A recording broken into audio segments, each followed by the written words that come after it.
Non related question एक है, जिस तरह से अभी स्कूलिंग ऑन है उसमें क्या उनको एडमिशन फीस, जो नए एडमिशन्स अभी आ रहे हैं उनको एडमिशन फीस भरना होगा? एक अभी दूसरा एडमिशन दूसरा ये कि क्या विंटर जो फीस है पेरेंट्स को भरना होगा, क्योंकि 5 महीने ये एक्स्ट्रा आ रहे हैं सेम क्लास में, क्योंकि नया सेशन होने के बाद काफ़ी ज़्यादा तज़ब्ज़ुब में यहाँ पर जो पेरेंट्स हैं वो देखे जा रहे हैं। इसके हवाले से दो बताइए सर। देखिए, आपने दो क्वेश्चंस राइट। बताए।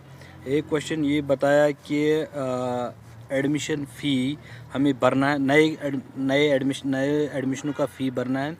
एज़ ऑफ नाउ नए एडमिशन नहीं होने हैं। सपोज़ 9th का बच्चा है, वो जब एग्ज़ाम देगा तभी वो 10th क्लास में आएगा। जब आप 8th वाले को एग्ज़ाम करेंगे, वो 9th में आए तो एक ही क्लास में दो ग्रुप्स हो जाएंगे।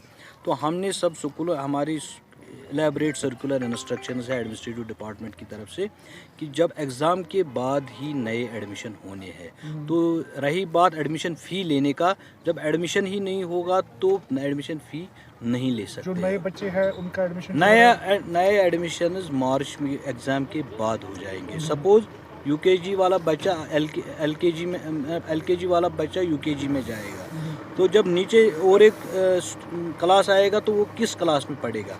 जब प्रोग्रेशन हो जाएगी एग्ज़ाम के बाद, तभी वो एडमिशन उनको लेने हैं। तो नए बच्चों को एडमिशन फीस भरना होगा जो नए एडमिशन्स ले रहे हैं। जो एज़ पर जो इसमें एक फ़ी फिक्सेशन कमेटी है, उसमें जो उन्होंने फ़ी डिस्क्राइब किया हुआ, उसके अलावा कोई फ़ी नहीं भरना है।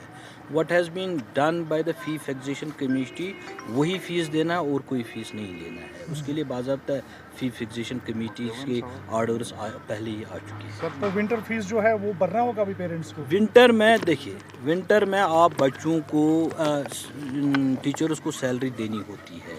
जो ट्यूशन फ़ी होता है वो उनको भरना है, लेकिन ट्रांसपोर्ट फ़ी उसमें नहीं भरना है, क्योंकि they won't be availing that facility. लेकिन विंटर में हमें प्राइवेट टीचर्स को भी सैलरी देनी है, इसलिए जो ट्यूशन फ़ी होता है वो विंटर में भी। पेरेंट्स ये क्लेम कर रहे हैं कि सेम जो क्लास की फीस है वो हमें भरनी पड़ेगी, क्योंकि नवंबर तक अगले साल ये अगले साल उतना ही आएगा। जब अगले साल वो उनका बच्चा अप्रैल में दूसरे क्लास में आएगा, तो अप्रैल तक आएगा ना, ये बराबर वही दिसंबर से 10। लेकिन एक साल में पहले इनिशियल हिकअप्स आते हैं, उसको हमें ट्रांजिशन फेज में है। जब वो ट्रांजिशन हो जाएगा तो ये सारा क्लियरिटी उसकी सर, मेरे दो सवाल है आपसे। पहला सवाल मेरा, कल ही एक नोटिफिकेशन जारी की गई कि कोई भी सरकारी टीचर प्राइवेट ट्यूशन नहीं कर सकता है। तो फॉर इंस्टेंस अगर किसी